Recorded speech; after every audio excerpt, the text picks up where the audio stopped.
All right. Well, I am super excited to be here this evening. Hope you all are as well. I figure it is a wonderful time to think about breaking up with rent and how we can provide a little bit of information on what that process looks like and how you can step into home ownership. Um, we've got just a short presentation for you tonight. We're going to really dive deep into just some Q&A just to make sure that everyone really understands what's going on. And then we'll open things up for questions if there are any. Um, we'll start with, let's see if I can get my presentation to switch.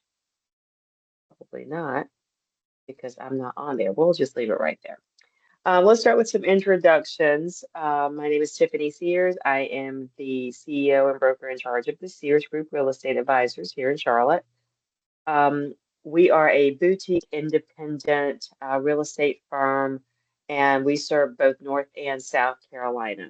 I've had my license for 8.5 years, and we have 10 other amazing agents in our firm that, again, can help you if you're thinking about North Carolina, South Carolina, whether it's buying, selling, renting, investing, or we cover the whole shebang. So that's a little bit about me, but I'm super excited to introduce my co-presenter tonight, who, if you haven't noticed, we actually have the same last name.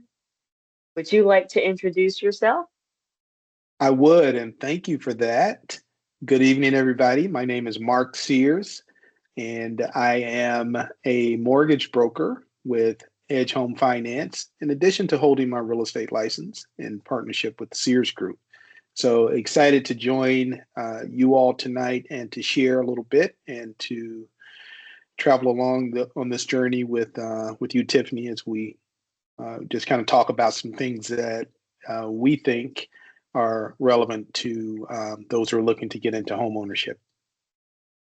Thank you, Mark. And we like the fact that we can have just a relaxed conversation about the process because there's so many things that are misunderstood or just confusing about the whole process. So we really want to try to break it down in concise little chunks tonight to give you that information. So let's get started.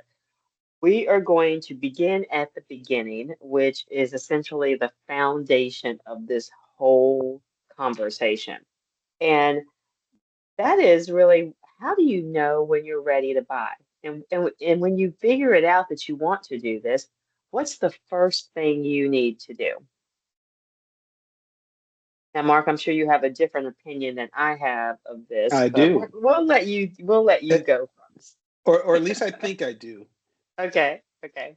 So, from my perspective, the very first thing that everybody should do is to contact your lender to walk through some of the financial options, some of the mortgage options that are available to you, so that when you begin working with your realtor, when you begin working with Tiffany, that you already have an idea of what you're pre-approved for and what you can afford to purchase. So that's the starting point from my perspective. So what do we differ on that point? Yes. We do. And it's not too big of a difference because I do feel like a lot of times when people meet realtors first because there's so many of us out there. Everybody knows 10, 15, 30 realtors, whether Mm. they are cousins, brothers, friends, somebody knows a realtor. And that's one of the things that it's like it's an easier connection. Very few people know mortgage advisors or mortgage lenders for some reason. So if you've connected with a realtor that you really, love, trust, respect, odds are they have a lender or two that they can connect you with. So sometimes I think it's easier to establish the relationship with the realtor and have that realtor connect you with someone that they've worked with before and that they trust. Those are all fair points, and perhaps there is no wrong answer to that question. Just start with one of us. Well, I think that's a good thing. Just call us. We can connect you with the right people. Um, so I think another one of the big questions when you're thinking about getting started is, so most people know how much they make, but what other factors are there to consider when it comes down to buying a house? In lending, we look at what we call the four C's, cash, capacity, collateral, and credit. Cash, capacity, collateral, and credit. Working in reverse, everybody knows that credit scores are really important as it relates to the home purchase process. So we'll talk about that um, a bit as we go on. Collateral means the home or type of home that you're looking to buy, right? So loan programs can vary based on the intended use of the property and the type of property. Capacity speaks to your employment situation, and cash, of course, means just like it sounds, right? What can a client bring to the table as relates to cash and reserves, savings, to address down payment, closing costs, and to have a cushion once they get into the home. So those are four things that we look at right out of the box. Really simple process. So when you're talking about cash, is that just money that someone has saved over the course of time, or is there something else that they can be looking at as a sort of a savings account that they can have this not necessarily cash in hand? Sure. Now that's a great question, and I see a lot of people who really overlook assets that can be used as a part of the mortgage process. The first thing that a lot of people have access to, not everyone, but a lot of people have access to, is a 401k or similar type savings plan through your employer. There are typically some provisions that will allow you to borrow and to pay yourself back, to pay yourself back uh, if it is for the purchase of a home. And that's usually a pretty safe way to be able to access some needed capital when you're ready. The other things that I might encourage people to think about is cash value of life insurance policies that they may be able to withdraw from without any without any penalties, and then of course good old fashioned checking and savings account. So the list goes on and on. We're even able to consider crypto holdings, Oh, uh, and that's something that's come along within about the last 5 or 6 months or so. But what we want to be able to do is when an applicant is creating a profile, we want to be able to make sure that the lending partners that we will send an application to are truly able to take a look and to understand your assets and mm, your reserves. interesting. Well, that's fascinating that the crypto is kind of snuck into the mix. It is. It is I don't indeed. think a lot of people think about um, cash value of an insurance policy as something that they can tap into. Absolutely. Absolutely. All right, wonderful. So we talked a little bit about the four C's, but one of the things that I know people want to know about is debt. So we talked about the stuff that they like, the good stuff that's related to buying a home, but what about like their debt? What do they need to know or think about when it relates to that? Sure. Debt is not necessarily bad. You are probably better off having some debt when you are applying for a loan rather than none. There are provisions for sort of creating credit scores when people don't have any any open items. That's another topic. But ideally, we do want to see some experience with managing debt with customers. Now, it all has to be taken sort of in the proper context. So you don't want to have too much debt, right? Typically for credit cards, you want to keep the amount that you have outstanding on a credit card below 30% of your credit limit. So if you have a $10,000 credit limit, you really need to treat it as if you have a $3,000 credit limit and not and go over that point, because it will have some adverse effects on your credit score the more you go over 30%. That's something I wish someone had told me in college. You know, Right. when I had that $250 credit Right. limit card, I thought I had $250, but I really didn't. So we live and we learn.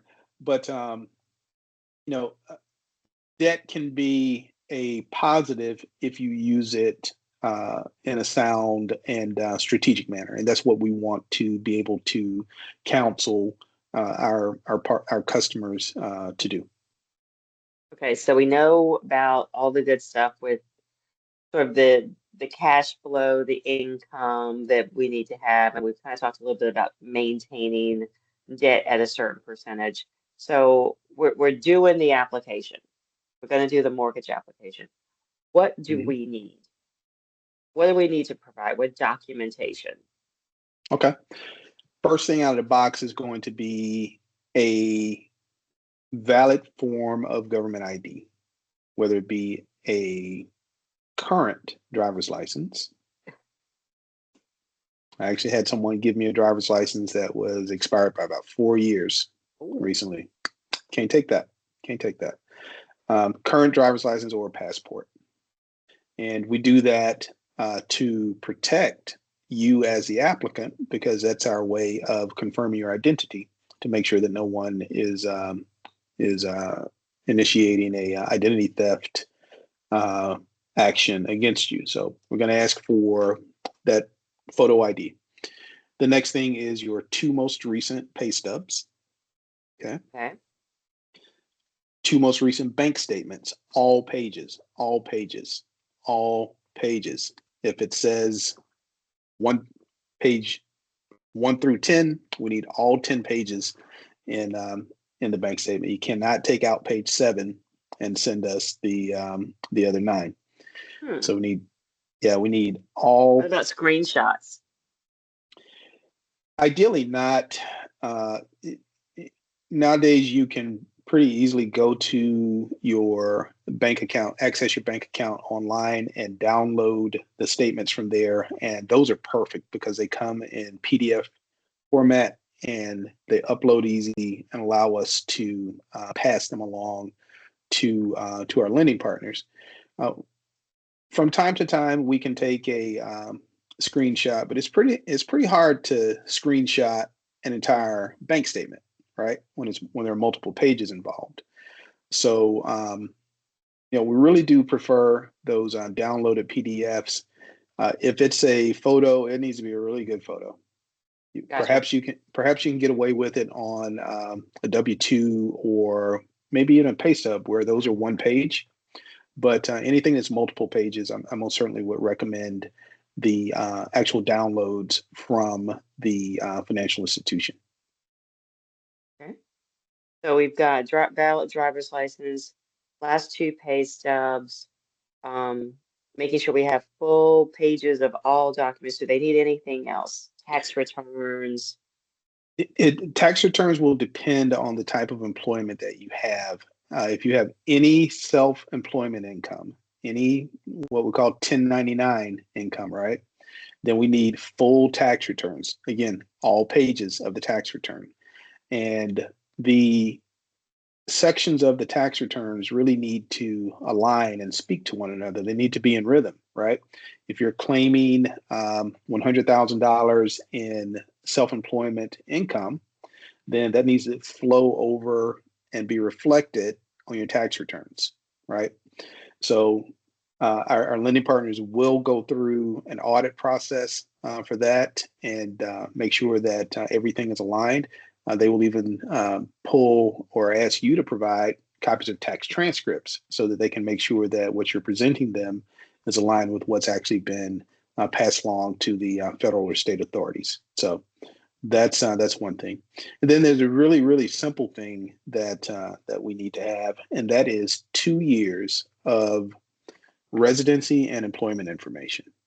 2 years history with no gaps. So we will from time to time see people that will, just list their current address and they've been there less than 2 years, and it's going to automatically throw up a red flag on my side, indicating that the customer needs to provide additional information.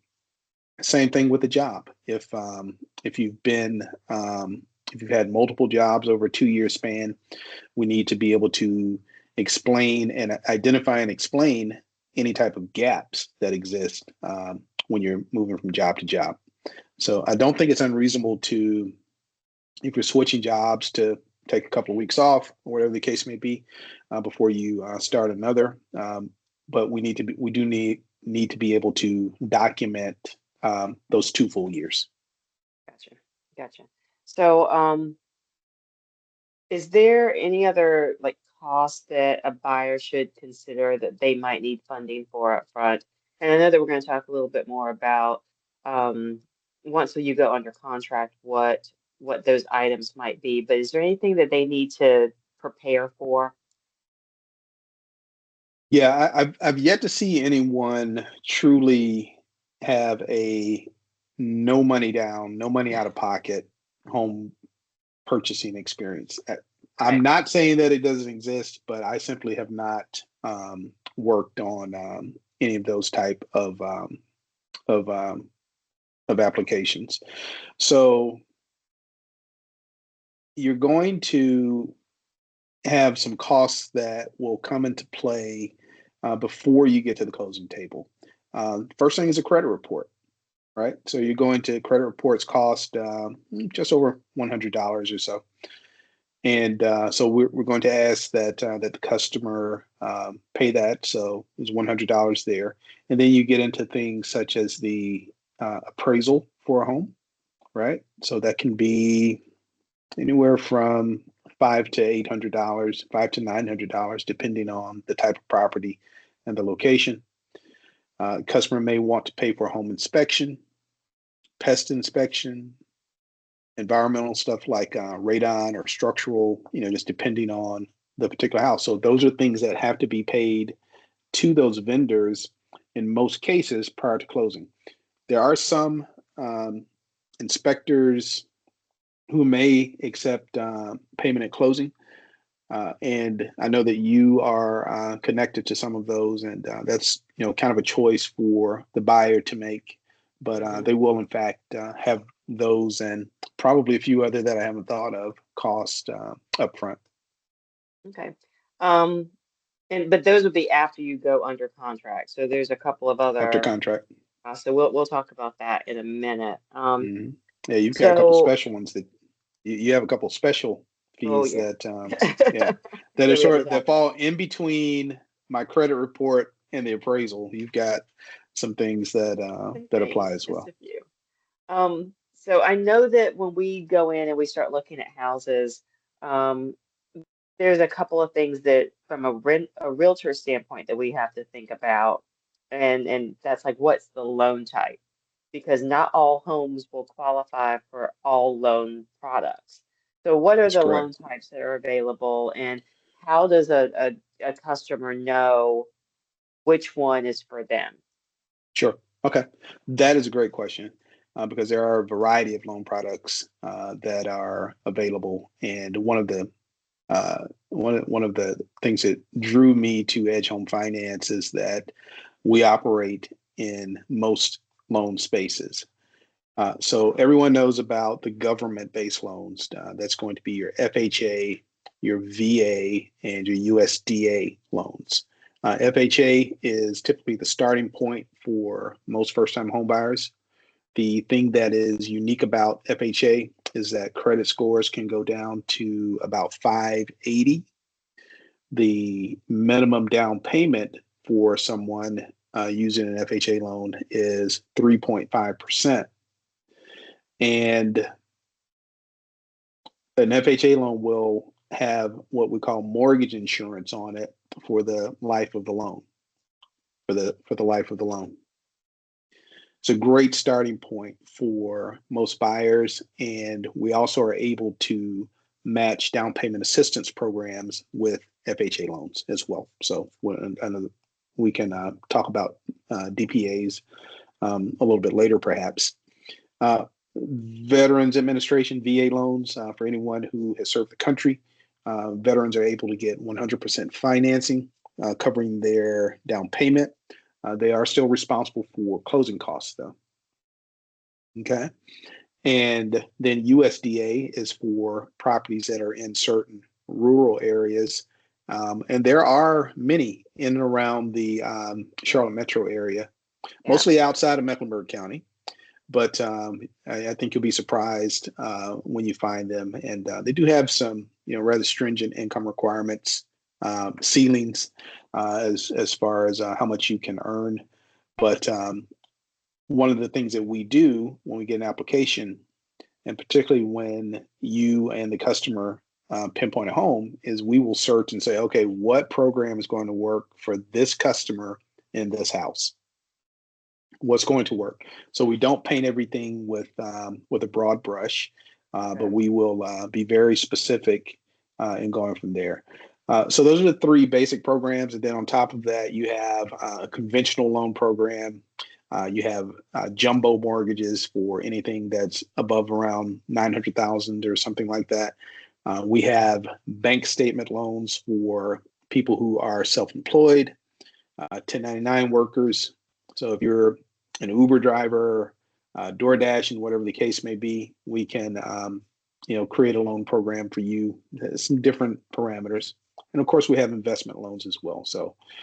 And medical professional, and on and on and on. So many loan programs that Lots can of be, options. a lot of options that can be customized for the consumer. Oh, that's really good to know, because I think that folks sometimes think that, oh, I hear people ask all the One time loan. about our first-time home buyers. Is there a first-time home buyer program?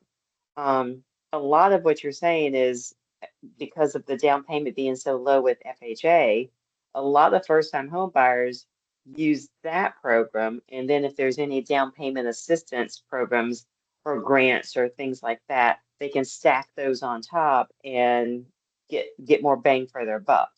That's correct. That's correct. So down payment assistance works really well with FHA. There are some conventional loan programs that will allow a more limited in scope number of down payment assistance, but it does exist.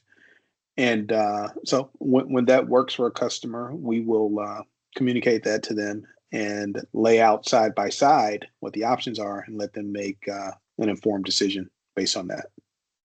So I hear all the time people complain that you have to have 20% down in order to buy a home. But you've already told us with FHA, it's 3.5%. We know if you're a veteran Mhm. or if you are qualify Zero. and find a USDA property, that's zero down payment. Correct. But for conventional, is it a requirement for 20% down? No, a conventional loan um, can can be approved with as little as 3% down. Oh, As wow. little as 3% down for first-time That's home lower than buyers. FHA. It's lower than FHA. It's lower than FHA. Why So is that? you can finance 97% of it. Well, a couple different reasons. Number one, the credit criteria is a little bit more stringent than Mm. FHA. So you're going to be at, I mentioned 580 minimum score for FHA, and that's going to be with a higher down payment too, by the way. If you come in at 580, you will not get a 3.5% down payment option. It's probably going to be 10, but we'll get you approved. But on a conventional loan, the credit criteria is higher, so they're going to typically be around 640 minimum score, and so a little bit of a better credit risk. So lenders are willing to allow first-time buyers that meet a certain income threshold to come in with the 3% down. So we always check that when we are quoting mortgage rates per customer. Now, let's just say that someone owned a home 5 years ago Mhm. and they sold their house and they've been in an apartment or a rental home Sure. since then. Would they be considered a first-time home buyer coming back in, or because they've already owned a home, do they no longer qualify for that? Right. So they would qualify as a first time home buyer if they have not owned a home within the last 3 years. Mm, So in your scenario, that person would qualify if it has been 5 years since they owned a home. We also can create opportunities for people who are, say, coming out of marital situations, and even though there's been home ownership or maybe deeded ownership, we can count any type of like domestic situation. We can count that as employment history, right? If you've been oh, the caretaker of your home and not had an outside job, we can count that as employment. So a number of ways to kind of create opportunities for people, and it all great. comes and starts with conversations, right, like this. That's wonderful because I think that a lot of people think they're stuck because, one situation or another, but to know that there are programs out there. Now, are you going to find these kind of programs or these options at every like bank or credit union, or do you see them more with companies like yours, which is a broker? Yeah. So being here, based in Charlotte, where we are, we've got some great banks and credit unions here. Phenomenal banks and credit unions here, and they do, in many instances, offer some phenomenal loan products, some phenomenal mortgage products. The thing that I would argue that we have, the advantage that we have over banks and credit unions, is our broader mortgage portfolio, right? So we don't do checking accounts and savings accounts and CDs or car loans or any of that stuff, right? Our mission is singular, and that is to do mortgage loans. And so resultantly, I've got 130, 140 lending partners that I work with across the country, that for every customer, I can offer multiple solutions, multiple lending options for them.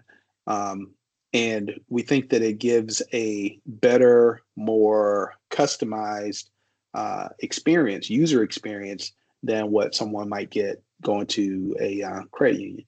I mean, you and I are credit union members, and we also have retail bank relationships as well. And so, just depending on what the needs are, right, we go where we need to. So, we want people to think about mortgages in the same way, right? We want to be able to shop for where the outcome is going to match what your needs are. Okay, great. So that brings us to the dreaded interest rate. Hmm. I put it like that because every time someone says, "How's the market?" they are referring to the interest rate. Interest rates, yeah, So, yeah, so how are interest rates determined as it relates to an individual? sure. What are they going to get, and how do you decide? How is it decided that they get that? Okay, sure. So one thing that I would say up front is that interest rates are not determined by the Federal Reserve. Interest rates are not determined by the Federal Reserve. Interest rates are tied to 10-year Treasury bond yields, right? And oftentimes, what you'll see is that the interest rates move opposite of, say, the stock market, right? Stock market's up, interest rates are typically kind of high as well. Um, Stock market's down, interest rates are down. So, kind of have to make a choice there.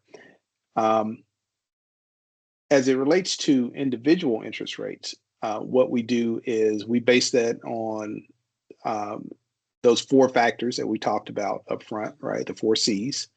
And the credit score is going to be one of the first indicators of where we're going to price a loan. The higher your credit score, the lower your rate's going to be. And then we started talking about stuff like down payment assistance, and down payment assistance rates are typically 1 to 1.5% higher than loans that don't have down payment assistance. So that's a factor that people have to keep in mind as well. There's no such thing as free money. There is no such thing as free money. We talk about that all the time. So, you know, I tell people not to get locked in on interest rates. I will literally, with clients, when I do pre-approval meetings, I will share my screen and a call just like this and actually show them my rate sheet, my pricing, so that they can make informed decisions on what's what. Right? Gotcha. We'll show them a rate that technically doesn't cost anything versus a rate that gives them a bit of a credit, right, that they can use towards closing cost. Or if they already have sufficient reserves, we'll show them rates that they can pay for to get a lower rate. But we want to let consumers be informed well enough that they can make those decisions. Okay. Well, that makes it seem like it's not such a dreaded thing after all. No, So I mean, and Tiffany, you know that I am a data nerd, so I sit and stare at rates all day long so that you guys don't have to. we So that you appreciate guys don't have to. Yeah, I that. got you. I got you. We appreciate that. We're going to talk a little bit about the money, the cost, the buckets of cash Hmm. that folks need as they go through this process. So we know that there's a down payment and closing costs, and those are typically paid at closing.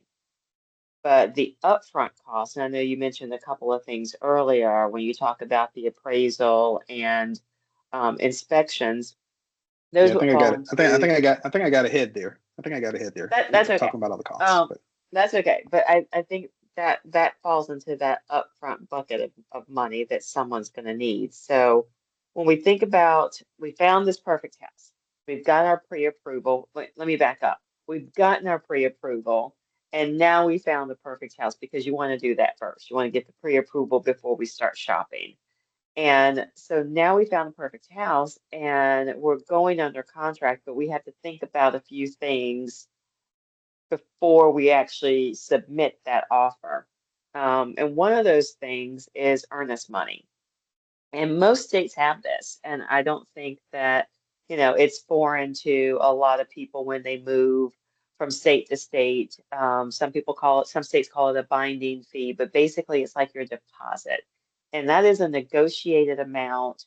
That check is written once the offer is accepted by the seller, and you'll write that check and submit it to the attorney because North Carolina is an attorney state and they handle all of our closings. Um, the attorney's going to cash it and put it into an escrow account where it's going to sit there and wait until you close. And then you'll see it as a credit on your closing disclosure because you've already paid that essentially to the seller up front. But the other little chunk of change that's going to go into that upfront bucket is something called due diligence. And I like to describe it as a time period and a dollar amount. So the due diligence time period is 2.5 to 3 weeks of us doing our due diligence. That's when those inspections that Mark talked about come into play. Appraisal is happening during that time, and you'll have to pay for those things unless, like Mark said, there's a couple of companies, inspection companies, that will allow you to pay for that at closing, which some people really appreciate. Being able to have the service done and it's a part of your cash to close when you close. So all of that is costs that we'll chat about so that you know what those amounts are. But the due diligence fee is probably the one thing that trips up most people that have never bought a house before, Right. especially a person that's bought a house in another In state another and they state. move Yeah. here and they're like, what insanity is this you speak Right. of? Right. Right. Right. Because because and trust us, we really think that it's insanity. But essentially the due diligence fee is a negotiated amount that you will pay to the seller once the contract is accepted and signed, and they go off and do whatever they want to with it. Sure. It is non-refundable, but it also will show as a closing disclosure. So instead of, as a credit on the closing disclosure. So instead of like the earnest money sitting in escrow with the attorney, the due diligence fee sits in wherever the seller has decided it's going to sit. So when we're looking at houses, we're going to think about a couple of things. We're going to be looking at whether or not we think it's going to appraise. We're going to be looking at, okay, are there any issues that might come up on the inspection that will be an issue? Because knowing that due diligence fee is non-refundable, we want to make sure that we get to closing so both of those amounts show as a credit. Now, if you decide you want to back out during due diligence, you're going to lose your due diligence fee, but you'll get your earnest money back. If you decide you back out after due diligence is over, you'll lose both of those amounts. So we really want to be clear as to this is the home we want because it sounds crazy up front, but the goal is to get to the closing table. You'll just have to pay both of those things up front. So your upfront money is your due diligence fee, your earnest money fee, um, any inspections you decide to do, and the appraisal amount. So those are all, that's in that up bucket cash that you would need. South Carolina doesn't have due diligence fee. They have a termination fee that's only paid if you decide to terminate. They have earnest money, but they don't have that due diligence fee the same way. So every state's going to be different. So if you're watching this and you're like, oh, wait, I'm moving to Kansas and I'm going to buy a house there, their practice may be different than what it is here. Sure. And one thing I'll add to that is that both of those things, due diligence and earnest money, can vary based on the temperature of the market. Oh, In yeah. a buyer's market, which I think you We're think still we're in, in yeah. we're in a buyer's market here in Charlotte. In a buyer's market, earnest money and due diligence are lower than when we're in the seller's market. When you're in seller's market, you have more buyers competing for property, Right. so those go up. So if you're inclined to wait for interest rates to drop, be warned that there's a cost associated with that Yeah, you're because probably going to be competing. competition will increase, prices will generally increase, and due diligence and earnest money will increase as well. So, Yeah, factors to consider.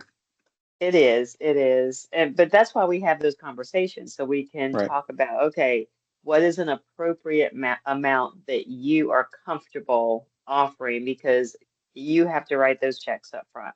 Now, Sure. the back end bucket, that down payment and closing costs, you've kind of already talked about the down payment amount because that's going to be determined by the loan type. What about closing costs? Sure. Closing costs are typically between 3 and 5% of the purchase price of the home. So, average price of a home in Charlotte is just over 400,000. I believe, like About 440. 440 or so. Yeah. So Yeah. 3% of that is just over $12,000 or so. Um, so you're going to be anywhere from 12 to $20,000 on a roughly $450,000 house, just off the top of my head. But there are ways to address that. There are ways to address that, and I know that you are really good at negotiating seller concessions Oh, when we're going to available. ask. Yeah, we're going to ask for that. We're We're going going to to ask ask for for that. that. So I don't care what the probably, market is. We're going to ask for that. yeah. So anytime we talk about closing costs, I always like to connect that to seller concessions. And right now, here in this buyer's market, there are seller concessions. When it flips over to a seller's market, seller concessions are reduced. Yeah, exactly. I mean, we're seeing um anywhere, and it's all going to depend on the home, because if there's not a lot of equity in the home, there's not much that the seller can give us as it Right. relates to closing costs. So we do have to think about that. But if there's equity there, we're seeing everywhere from, 7,000 to 10,000 in closing costs. And if you're saying we're potentially looking at, what was that, 14%, 14,000, 15,000? If you can get Yep. 10,000 in closing costs, then that cuts significantly into the amount of money you have to bring for cash to close. Sure. Absolutely. And the seller concessions will vary based on the loan type that you have. Can go anywhere from 3 to 6% of the purchase price of the home, just depending on the loan type. So we want to keep that in mind as we go forward. FHA is 6%. So Mm. that if you can get down payment assistance and full 6% in closing costs, you're gonna have Yeah, very low. I'm not gonna use the word no. You're gonna have very low right. cash to close. And same applies to some, USDA or veterans. So NBA, if you get absolutely. that, yeah. Um, so I know that things look a little different after we go under contract in the home from my side as the realtor Hmm. and your side as the lender. So from my side, once we go under contract and we paid all the necessary fees for those things, like I said, we're going to do and the appraisal is ordered by the lender. So I'll let, Mark speak to that. But Hmm. your realtor's going to order the inspections based on what it is that you need, and that's going to vary depending on the house. If you are in a 2-year-old townhome, you're probably only going to be looking at termite and a home inspection, a general home Hmm. inspection. You may want radon depending. We don't see a lot of people doing that here, but radon is also an option. Now, flip side of that, if you are in a 75-year-old home that's on a well system, then we're probably going to need a lot more inspections. So we're going to need still termite and a home inspection, but we probably want to factor in a radon test as well. We'll want to do a well inspection. If it's on a well, it's probably on a septic system. Septic. So Yep. we're going to need a septic inspection. Um, and then the home inspector may say something about the roof or the HVAC needing inspection. So the older the home, typically we end up with more inspections, or if it's in a rural area that's on well and septic, we're going to end up with more, and that's going to increase your cost. But all of those inspections will be done. We will go through any sort of repair negotiations. Now, North Carolina is a buyer beware state. And what that means is that we're supposed to do our due diligence at looking at everything that could possibly be wrong with the home. But naturally, we can't see behind the walls or under the floors or anything like that. So we do the best we can. The inspectors do the best they can, just to make sure that you're getting what you want. Some things we just can't see. But as we're doing that, the seller doesn't have to make any repairs. They also don't have to lower the price if the home doesn't appraise. So we have all of these conversations about what does that look like if they don't, because we want to make sure you have all of the information. Uh, Once we get through due diligence, we probably have a week and a half, maybe 2 weeks left to closing.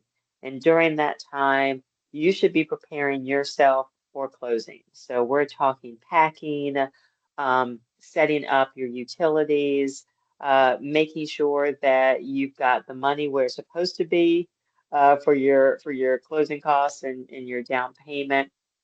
And then we get to closing. And You have to bring that valid ID it needs to be valid and current ID to closing. And you'll sign. You'll sign a bunch of stuff.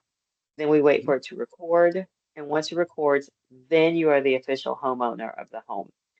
North Carolina is a recording state.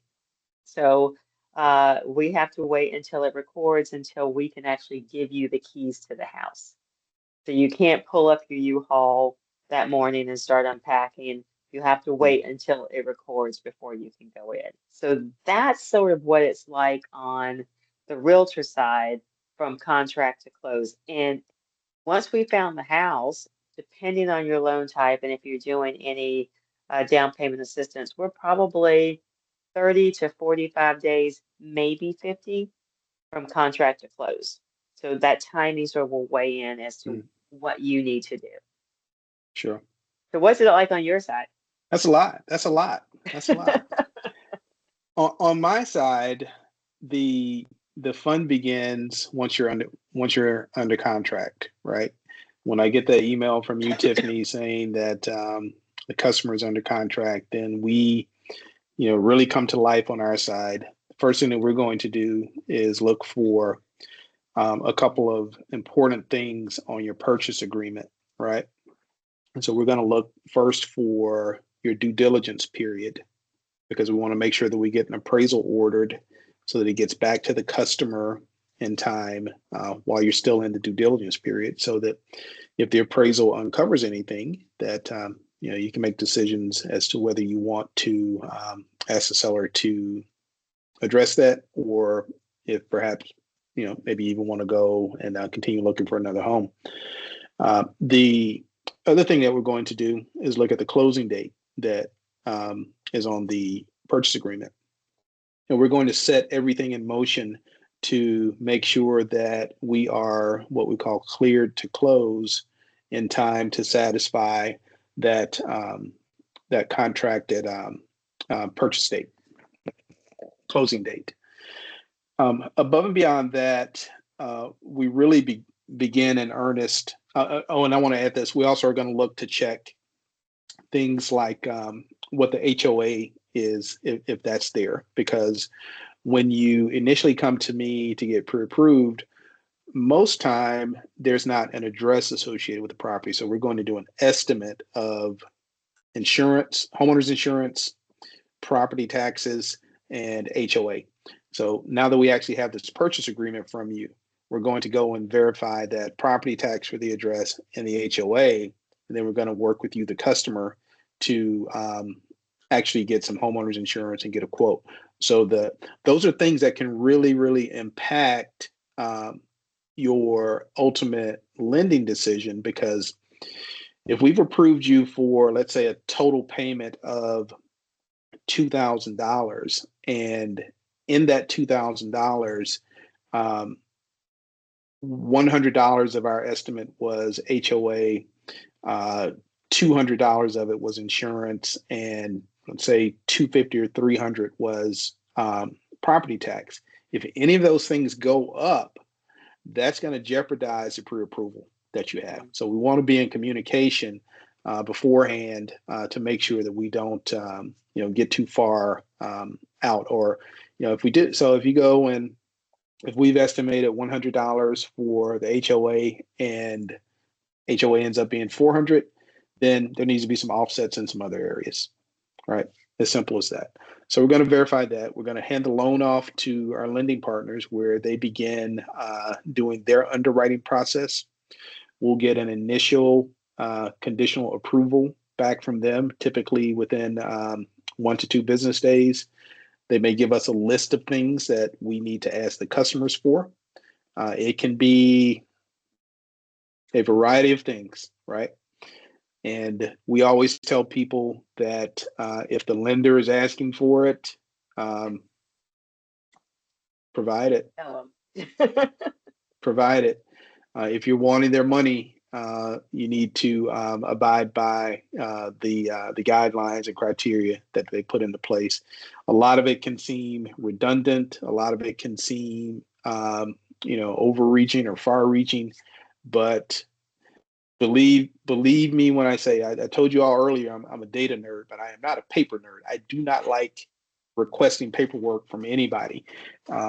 If I am asking for it, it's because somebody is asking me for it, and I need to reach out on their behalf to you and represent you to them. So it's as simple as that. And once we check off every box that or every line item that they put in front of us, we will get what's called our favorite word, Tiffany, clear to Clear to close. close. Clear to close. When you're clear to close, that means that every all underwriting is complete. Uh, Everything has been verified. I do the initial verification when you get your pre-approval letter, but I am the middle of the process. I am not the final approver, right? And if anything has changed, such as what I talked about with the dynamics of the purchase, or even anything in your employment or personal life, is if anything has changed since the pre-approval was done, that can impact the the ultimate credit rendering on the back end. But our goal is to, Tiffany, you said 30 to 50 days. I closed a loan earlier this month in 9 days. In 9 days. Now I can't lean to Cleared that. somebody. You cleared somebody in 9 days. Not contract to close.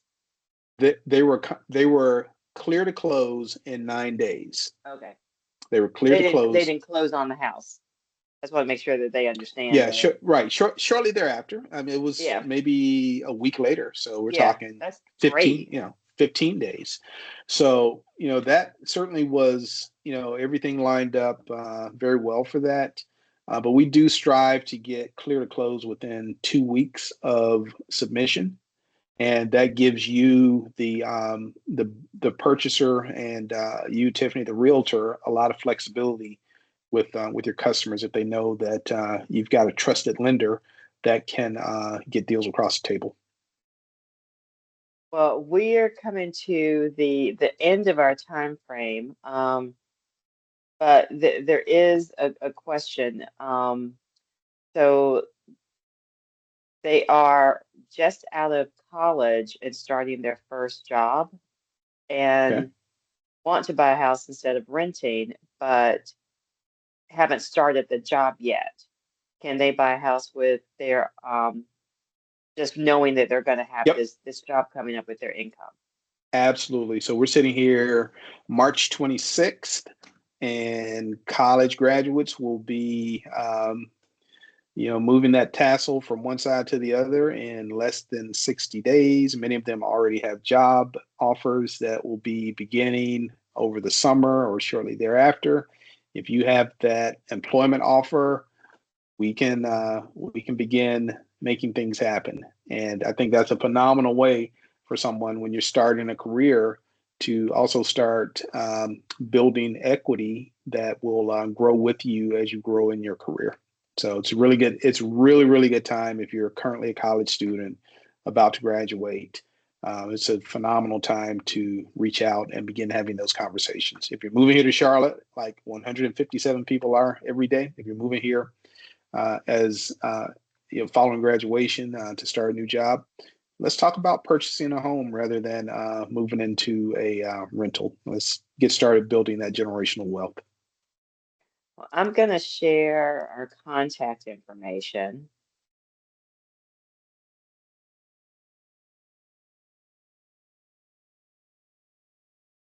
Right. So here is our contact information. If anyone is interested in setting up a call with either of us to talk about the process, we're happy to do that. Before we wrap up, Mark, is one piece of advice for buyers. One piece of advice that I would give to buyers is to come in with realistic expectations and to be open to feedback along the way. To be open to feedback along the way. We're here as your partners. We want to get you to the closing table, and ultimately, we're going to try to arm you with advice that we'll put you in the best position possible. Well, I appreciate you and I appreciate those folks that joined us on this call. You have our contact information there. If you want to schedule something, we are happy to set that up. Now's the best time to buy a house. Thank you, Mark. You're welcome. Thank you. Have a great night, everybody.